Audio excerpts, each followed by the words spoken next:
And we are back on Baltimore Flava Radio. And we have in the building with us now the director of an organization called Kidz R People Too. And she's Toni Keene. That's all I'm going to say. Welcome to Baltimore Flava Radio. Thank you for having me. How are you doing this evening? Marvelous, darling. Marvelous, darling. Okay. So let's start talking about your role in Kidz R People Too as the director. As the director. Yes. Well, just to tell you a little bit about Kidz R People Too. Kidz R People Too is an educational support program, a community educational support program in the Northeast Baltimore area. And we started it in 2014. And so as an educator, I come from a different background. This is a whole new arena for me because I came from a background as a business owner of a beauty salon, and then decided to go back to school to get a degree in counseling and education. And so that journey has brought me to this very place today. And so in 2014, I have been working in the Baltimore City public school system since 2001 and enjoyed it very much so. My kids will be embarrassed right now because I went in as a volunteer parent and I was actually my son's middle school teacher. And you gave Ian the blues. I gave Ian the blues. I even made him call me Miss Graham. I know he was like, oh man, right. Like, mine really? Like, no, Miss Graham.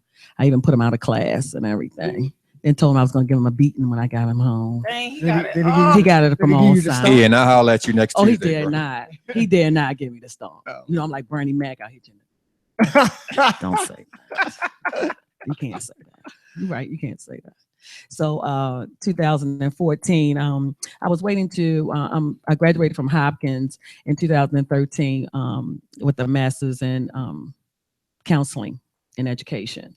And so while I was waiting for a position as a school counselor, I was waiting for them to present me with that ultimate office job and work for Baltimore City Public Schools. And it didn't happen in the time frame that I thought it should happen. And so one of the local schools in my community shut down their after school program. And the parents were so like in an uproar. I mean, they were trying to figure out, they learned the first day of school that there would be no before and after school program.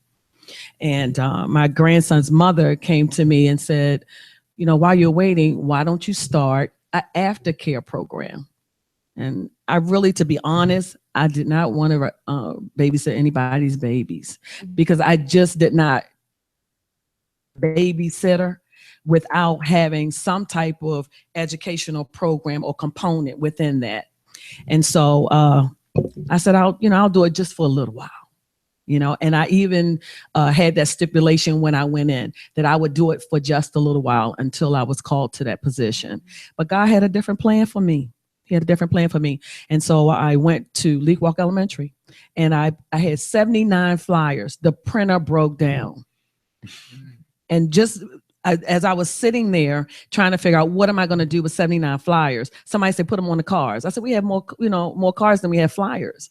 But then I was led to position myself strategically in front of the elementary side school or the program of the school. And I began to pass out flyers. Within an hour, I mean, my phone was blowing up and I had 5 pages of waiting list parents.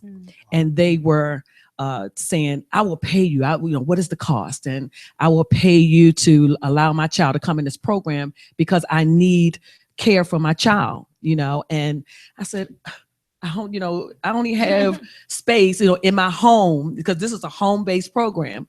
I said, I only have room for maybe 15 kids. So they said, well, we're going to pay you up front. We're going to pay you up front. And I said, well, put a deposit down, first come, first serve. And actually, I had to really give money back because I just did not have enough room. And so that went to where we are today in 2016.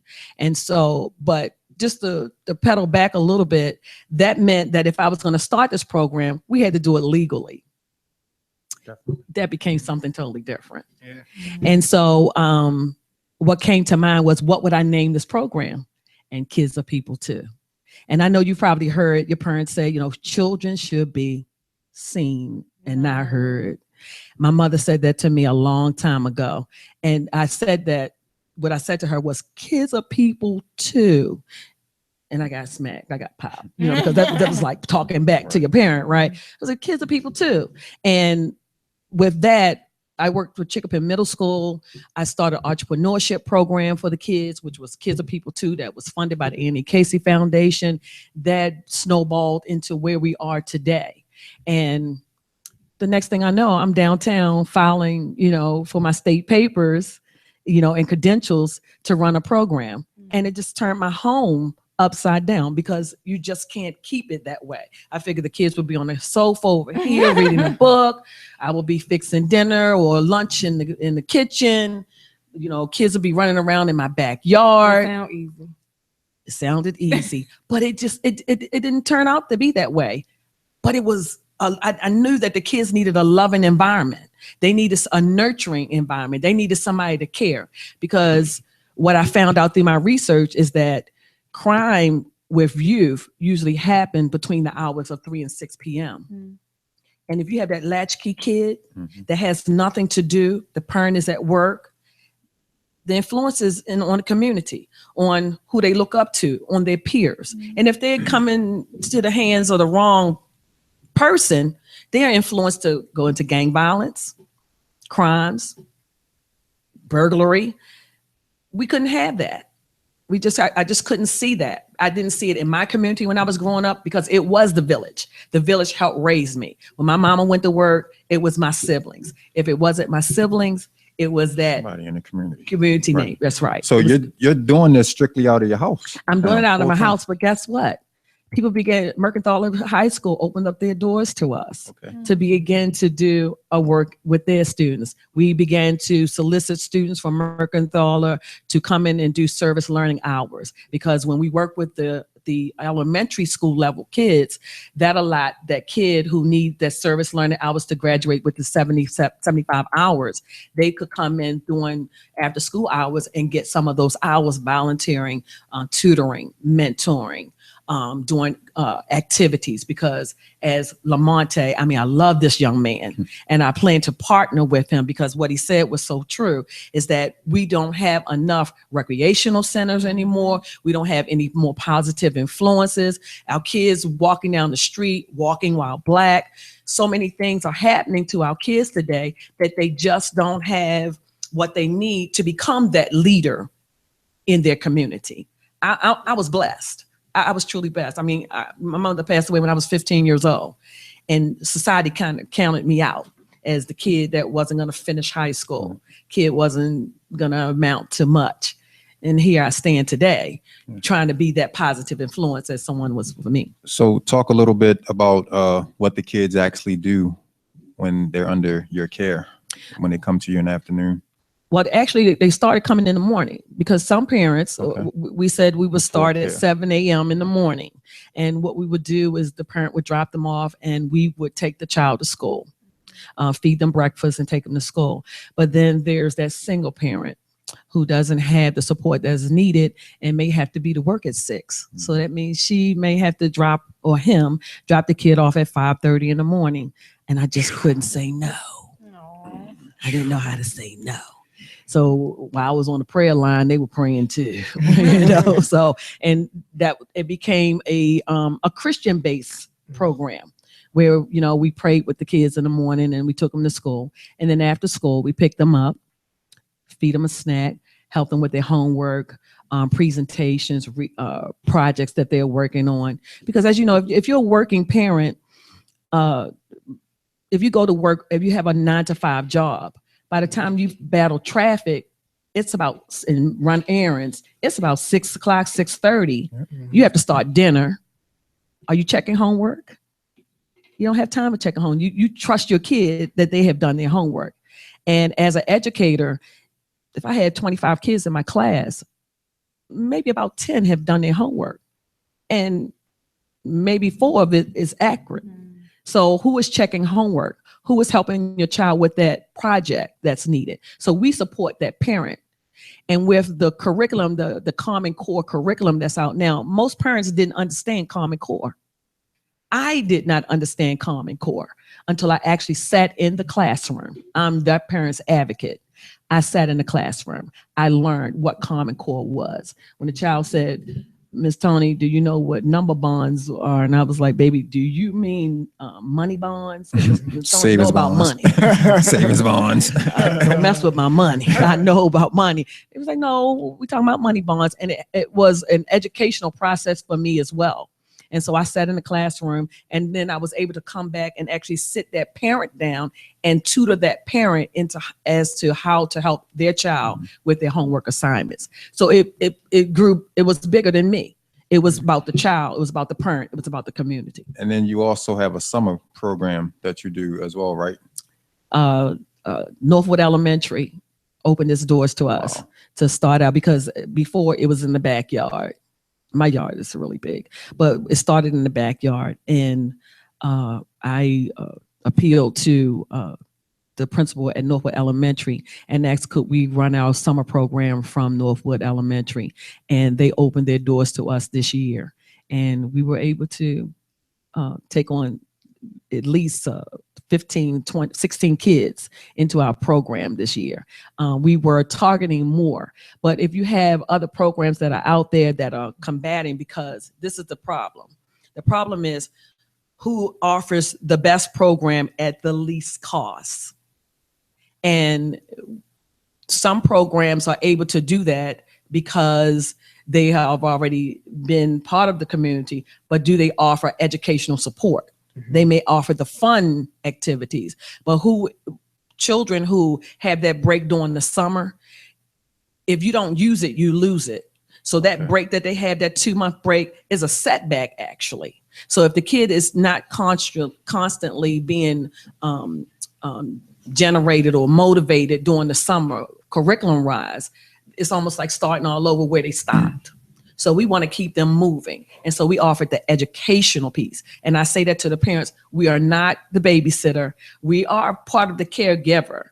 But what we give is the educational component that's most important. That's going to move our kids into future leaders. And so that's where we are with that. So I know early in the summer, I know that you were looking for like a van to try to like help transport the kids. So in a program like this, I know funding is like of major importance. Yes. Talk a little bit about just, how people can help, how people can reach out and help give the program some funding, and, or just to try to donate anything that you guys may need in order to, because like we're literally early in the school year. So, you have from now until May or June that I'm sure you're going to be needing stuff to, try to do stuff not only in the home, but maybe outside of the home as well. Yes. Also, I just want to, give that little shout out to the Enid Pratt Library at Northwood, who allowed us to use some of their space during the summer to use for tutoring and mentoring process. So thanks, Mr. Johnson, for that.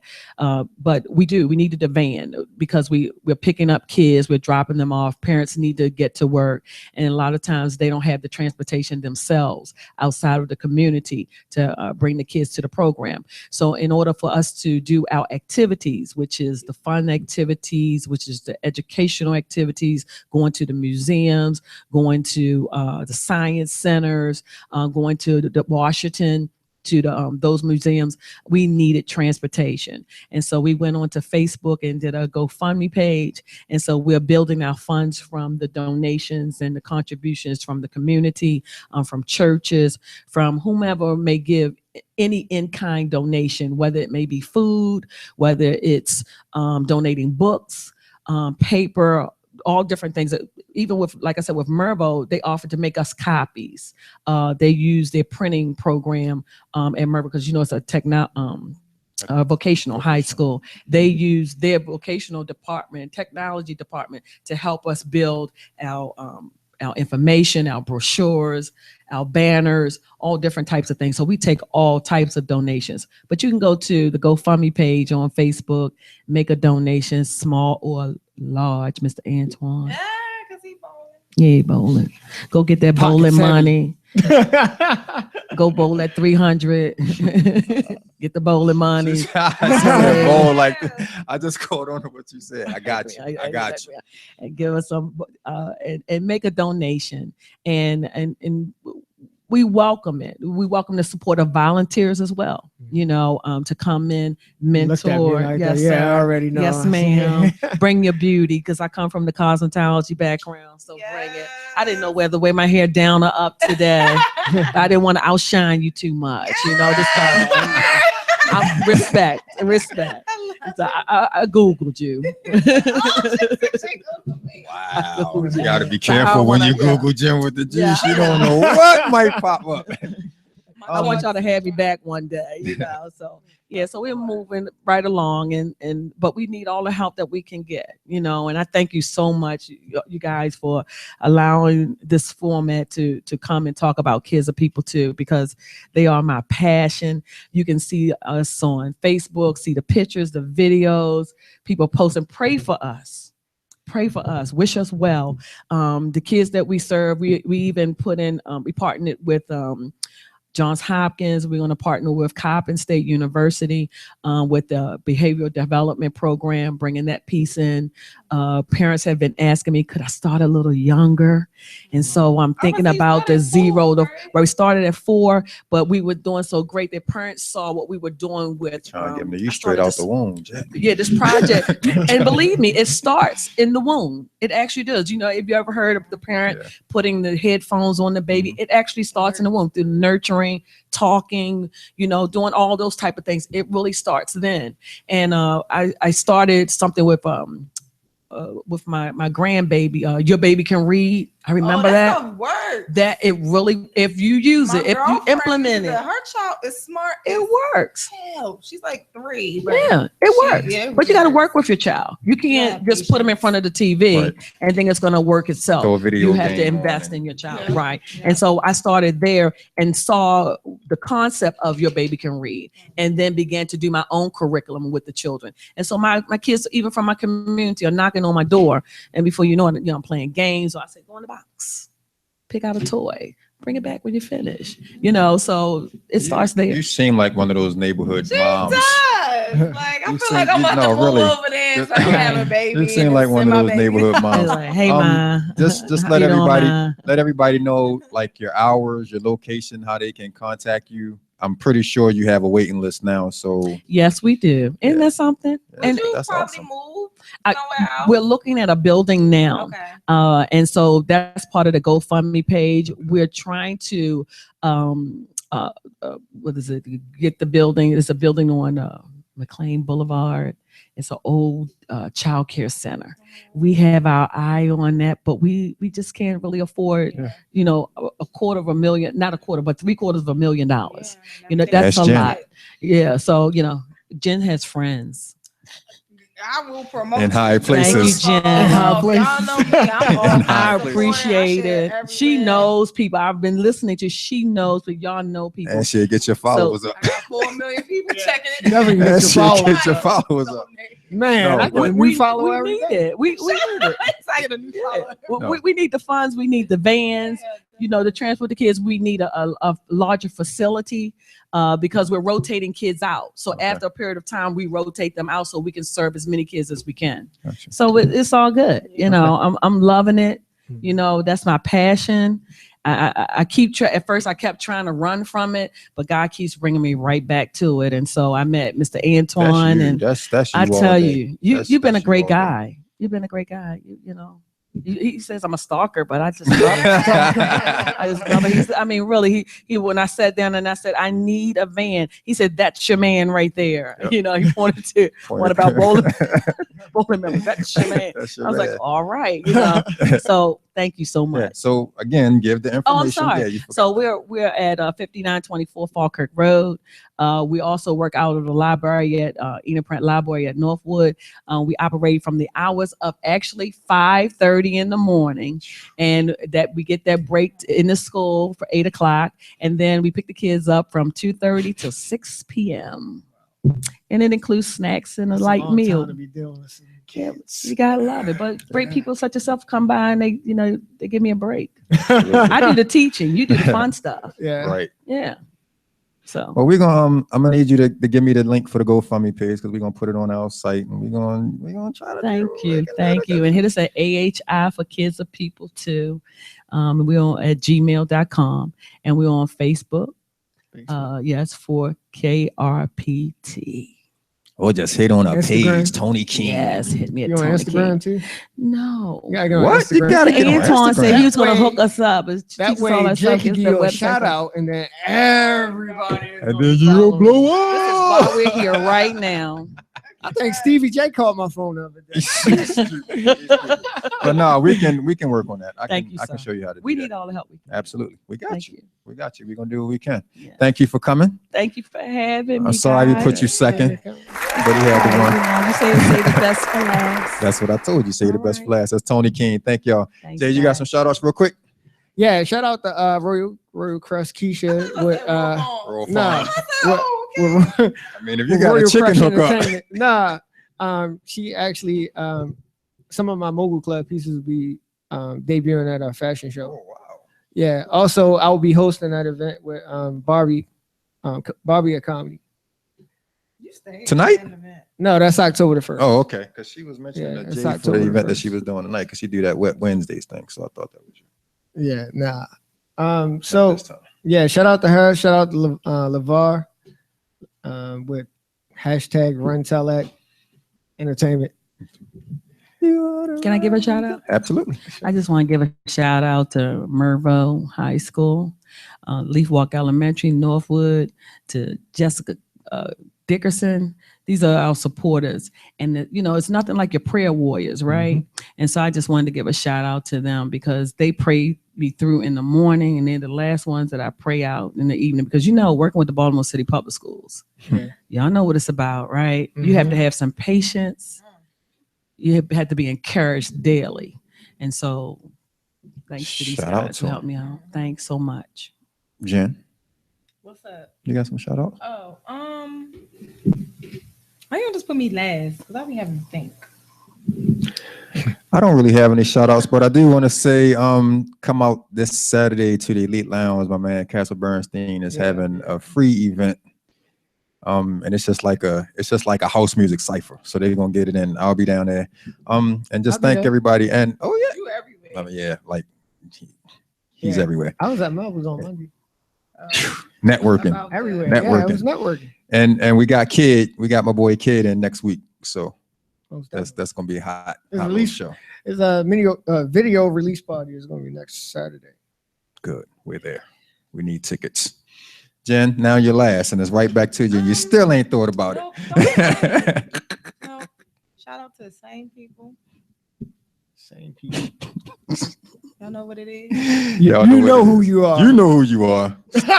Stevie J, Russell Simmons, Oprah. Casey. All right, man. Shout out to Diamond K for holding us down this week. Like I said, we got Kid up in the building next week, man. So we gonna. This is one of the MAM artists. Come on, you don't know. Super producer / hip hop / chicken fryer at the. Never mind. I'm not talking to him. All right. So that's what it is, man. We'll be back next week, same time, same channel, man.